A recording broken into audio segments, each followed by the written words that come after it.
அன்புக்குரிய தமிழ் சொந்தங்களுக்கு வணக்கம். இன்னைக்கு நம்ம எதை பத்தி பார்க்க போறோம்னா, ரூட்ங்கிற ஒரு விஷயத்த பத்தி தான் பார்க்க போறோம். இந்த ரூட் யாரு இயக்குறா அப்படின்னா, இந்த ஜெகதீஷ் மாமா அப்படிங்கிறது தான் இயக்கிட்டு இருக்காங்க. இந்த ரூட்டுக்குள்ள இருக்கிறது யார் யாருன்னு பார்த்தீங்கன்னா, மோஸ்ட்டா விஜய் கூட நடிச்சவங்க, விஜய் வச்சு இயக்குனவங்க, அந்த மாதிரியான சர்க்கிள்ல இருக்கிறவங்க நெறைய பேர் உள்ள இருக்காங்க. இந்த ரூட் என்ன பண்ணுது அப்படின்னா, இந்த ரூட்டுக்குள்ள இருக்கிற வரைக்கும் அவங்கள பத்திரமா பார்த்துக்கிறாங்க. நான் இல்ல எனக்கு செட் ஆகாது அப்படின்ட்டு அதுலேருந்து வெளில போனாங்கன்னா, அவங்கள விட்டு கிளின்னு கிழிக்கிறது, அவங்கள ஆன்லைன்ல அபியூஸ் பண்றது, அந்த மாதிரியான வேலைகள இந்த ரூட் பார்த்துக்கிட்டு இருக்கு. அதுக்கு முக்கியமா பின்னாடி இருந்து இயங்குறது இந்த ஜெகதீஷ் மாமா தான் பண்ணிக்கிட்டு இருக்காரு. ஒரு எடுத்துக்காட்டா சொல்லணும் அப்படின்னா, இந்த சிவகார்த்திகேயன் கூட ஒரு நடிகை நடிச்சிருப்பாங்க. அவங்க சமீபத்தில வெளில போயிட்டாங்க. வெளில போனதுக்கப்புறம் இவங்கள வச்சு ஏதாவது பண்ணணுமே அப்படின்னு சொல்லிட்டு, அவங்க ஆடுன டான்ஸ்லேருந்து, அவங்க பண்ற எல்லா விஷயத்தையும் போட்டு கிளின்னு கிழிச்சிட்டு இருக்காங்க. அது மாதிரி தான் இந்த நடுவுல இந்த பூஜா ஹென்டே அவங்க பண்ண அந்த ட்வீட்லாம் கூட பார்த்துருக்கலாம். திடீர்னு கிளம்ப பக்கத்துல தண்ணி நிக்குது. அப்படி சம்மந்தமே இல்லாம திடீர்னு போட்டாங்க. எதுக்கு போட்டாங்கன்னே தெரியல. பார்த்தா இந்த ரூட் தான் இயக்கிட்டு இருக்கு. இந்த ரூட் இன்னொரு விஷயம் என்ன பண்ணுது அப்படின்னா, தாவைக்கால இருக்கிற வரையும் நல்லா பார்த்துக்குது. தாவைக்கால இருந்து வெளில போனா அவங்கள போட்டு அடின்னு அடிக்கிறது. அவங்க ஒரு 80,000 ஐடி கிட்ட வச்சிருக்காங்க. அந்த 80,000 ஐடியிலேருந்து அந்த 80,000 ஐடி ஒரே வேலையை தான் பார்க்குது. எல்லா கமெண்ட்டும் ஒரே மாதிரியே இருக்கு. அவங்கள போட்டு தாக்குன்னு தாக்கி அவங்கள காலி பண்றது தான் அந்த வேலையை பார்த்துக்கிட்டு இருக்கு. இந்த ஜெகதீஷ் மாமா இது எப்படி இதை உருவாக்கி எப்படி இதை பண்றாருங்கிறதே நமக்கு தெரியல. ஆனா பயங்கரமான வேலை பின்னாடி இருந்து பார்த்துக்கிட்டு இருக்காருங்கிறதா இங்க தெரிய வருது. இந்த ரூட் இன்னொரு விஷயம் என்ன பண்ணுது அப்படின்னா, தம்பி பேர் தான் சேட்டைங்க. அப்படிங்களா? இவர் பேர் ஆதவ்.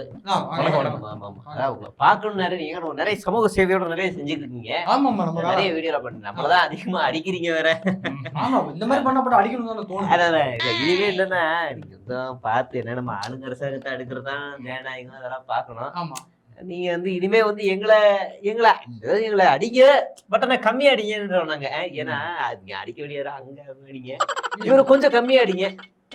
இல்ல நம்ம பார்த்து பண்ணிக்கலாம். இப்போ நம்ம என்ன பண்ணாலும் நம்ம கரெக்டா பண்ணிடுவாரு எங்க தளபதி. வேற இந்த சிக்னல் தெரியும்ல, அது கரெக்டா பண்ணிடுவாரு. நீங்க என்ன எதிர்பார்க்குறீங்க பாருங்க, கொடுத்துடலாம். இதெல்லாம் ஒரு அமௌண்ட் எடுத்துட்டு என்கிட்ட பேசுறீங்களே. என் யூடியூப் மாசம் வருமானம் என்னன்னு தெரியுமா? எவ்வளவு தெரியுமா? கொடுக்கறதா 2 மடங்கு அதிகம்யா. ராஜ்மோகனோட 4 மடங்கு அதிகமா சம்பாதிக்கிறாரு. பண்ண முடியுமா முடியாதா? அது முடியாது. சரி தலைவரே, நம்ம அனிட்ராப்ப போட்ட வேண்டியதான். இன்ஸ்டாகிராம்ல ஒரு 10 பொண்ணு ஐடி பேச விடுங்க. சரி முடிச்சு விட்டுருவோம். ஏன்னா பண்ணிட்டு நம்மளோட சந்தி சிரிக்க வச்சிடணும், அசிங்கப்படுத்தி விட்டுருணும். இவங்க வலிக்க வர மாட்டாங்க, சந்தி சிரிக்க வச்சிடணும். நம்மளோட பெரிய இடத்துல இருந்து காசு வருது, அதனால வேணும். இதுக்கு ஒரு வீடியோ போறோம் போ. நம்ம இப்ப என்ன பேச போறோம்னா, இந்த லயோலா கல்லூரியில சமீபத்தில் வந்த கருத்து கணிப்பு பற்றி தான் பேச போகிறோம். அது யார் பண்ணாருன்னு இந்த திருநாவுக்கரசுன்ற ஒரு முன்னாள் மாணவர்ன்ற போர்வையில் ஒருத்தர் பண்ணார். அவர் என்ன பண்ணாருன்னா, அதுக்கு சமீபத்தில் நடந்த 2024 தேர்தலில் அவர் ஒருத்தருக்காக தேர்தல் பிரச்சாரம் பண்ணார். அவர் யாருன்னா அண்ணாமலை. அவர் தேர்தல் பிரச்சாரம் பண்ணிட்டு இருக்கும்போது அவர் என்ன சொன்னாருன்னா, நான் இந்த தேர்தலில் அண்ணாமலை தோத்துட்டாருன்னா நான் இந்த தொழிலை விட்டே நான் போயிடுறேன் அப்படின்னு சொல்லிட்டு இருந்தார். அந்த டைமில் என்ன ஆயிடுச்சுன்னா, வானதி சீனிவாசன் ஒருத்தவங்க இருந்தாங்க. அவங்க என்ன பண்ணாங்கன்னா, அண்ணாமலை ஜெயிக்கிறதுக்கு உதவ மாட்டேன்னு சொல்லிட்டு அவர் ஒரு ஆடியோவை பேசியிருந்தார். அதை பேரலை மில்டன் லீக் பண்ணிட்டாரு. இவர் இப்போ என்ன சொல்றாருன்னா, திருநாவுக்கரசர் என்ன சொல்றாருன்னா, லயோலா கல்லூரியில் முன்னாள் மாணவர்ன்ற பேரில் இந்த தேர்தல் கருத்து கணிப்பை வெளியிட்டு அதில் திமுக முதலிடம், விஜய் 2வது இடம், இந்த எடப்பாடி அதிமுக 3வது இடத்துக்கு வந்த மாதிரி ஒரு புதுசாக ஒரு நெரேட்டிவை செட் பண்ணிட்டு இருக்காங்க. இது மாதிரி போயிட்டு இருக்க சமயத்துல இதெல்லாம் தேவையானே தெரியல. இதெல்லாம் எதுக்காக இவங்க பண்ணிட்டு இருக்காங்கன்னு தெரியல. இவர் ஃபேமஸான ஒரு யூடியூபரு, ஜேர்னலிஸ்ட், பெரிய நிறுவனத்துல வேலை செஞ்சாரு. வேலையை விட்டு தூக்கிட்டாங்க. இப்ப ஒண்ணும் இல்ல, நீங்க நல்லாதான் பேசிட்டு இருந்தீங்க. இந்த திருநாவுக்கரசுன்றது போகிறதான் லயோலா முன்னாள் மாணவர்ன்ற பேர்ல லீக் பண்ணாரு, நமக்காக பண்ணி கொடுத்தாரு. ஆமாங்க. இனிமே நீங்க அதை லீக் பண்ணக்கூடாது. அதுயாங்க இல்ல இருக்குது. ஏன்னா நீங்க இனி அந்த கருத்து கணிப்பு நீங்க இப்படி பேசினா நல்லா இருக்கும். விஜய் 2வது இடத்துக்கு வரலாம், வாய்ப்பு இருக்கு, அப்படி பேசி பாருங்க. ஏன்னா இல்ல ப்ளீஸ் நான் சொல்ற கேளுங்க. ஒரு ஆளு கடைசி வரைக்கும் ஒரு மூத்த ஜேர்னலிஸ்ட் விஜயை போட்டு கண்டா பண்ணி திட்டியே இருக்கணும். தேர்தல் நெருங்கிற நேரத்துல விஜய் செஞ்சது எனக்கு ரொம்ப சரின்னு போடுதோ அப்படின்னு சொன்னாங்கன்னா பாக்குறீங்க, மனுஷன் இவரே சொல்றாருன்னு அப்படியே மாறும். அது தொழில் தர்மம். அந்த தர்மத்தை தூக்கி கீழே போடுங்க. எங்க பாருங்க, அதெல்லாம் தேவையில்லை, நாங்க சொல்றத செய்யுங்க.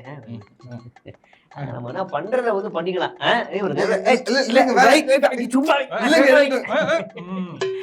இது போதும்.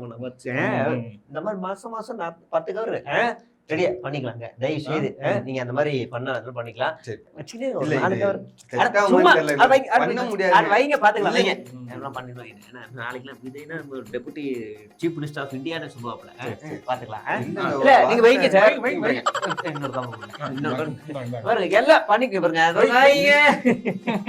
அவ்வளவுதான் பண்ணிக்கலாம் இப்படி பண்ணிட்டு அதான் ஒண்ணு இல்ல சார் நீங்க இப்போ வந்து என்னன்னா அப்படி டார்கெட்டை மாத்தி இப்ப டிஎம்கே அறிக்க ஆரம்பிங்க ப்ளீஸ் பாத்துக்கலாம் சரிங்களா மாட்டிக்கலாம்ல அவ்வளவுதான் மாட்டிக்கிட்டாரு இல்லைங்க இந்த திமுக உண்மையிலே ரொம்ப அராஜகம் செய்யறாங்க. ரொம்ப மோசமான சூழ்நிலையில இருக்காங்க. சரி இப்போதுமா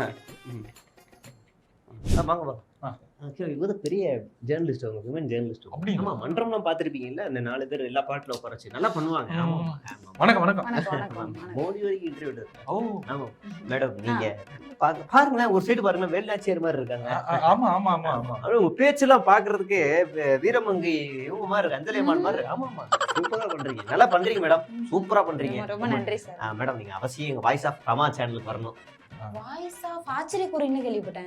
கற்பூரி இது comma madam voice of comma கமாவா? ஆமா வரணும் நீங்க அவசியம் வரணும் மேடம் நான் எதுக்கு சார் அங்கெல்லாம் நான் கட்சி சார்.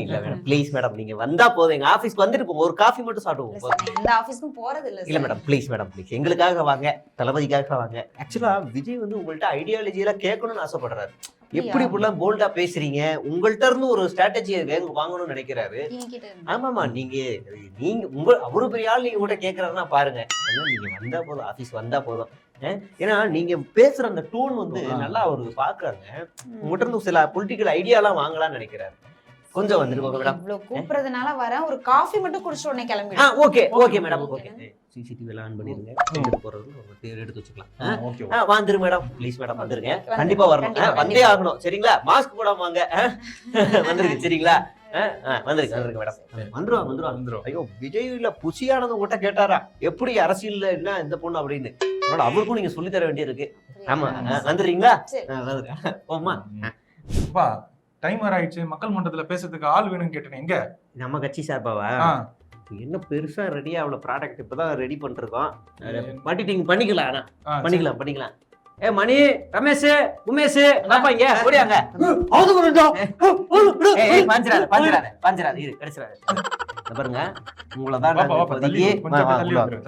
உங்களதான் நாங்க டிபேட் ஷோக்குலமே நான் உங்களை அனுப்ப போறோம் நீங்க தான் அங்க போய் பேச போறீங்க புரியுதா கட்சி திமுகவை எதிர்த்து பேசணும்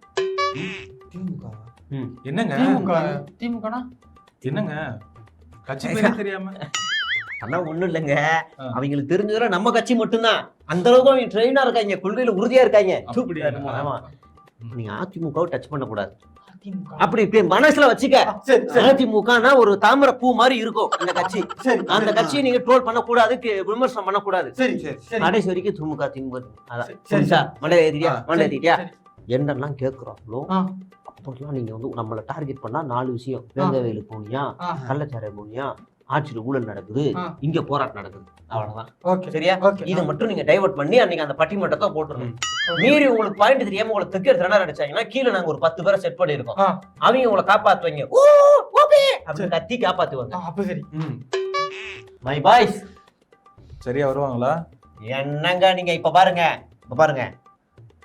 கரூருக்கே விஜய் போகல வேங்க வேலைக்கா போகல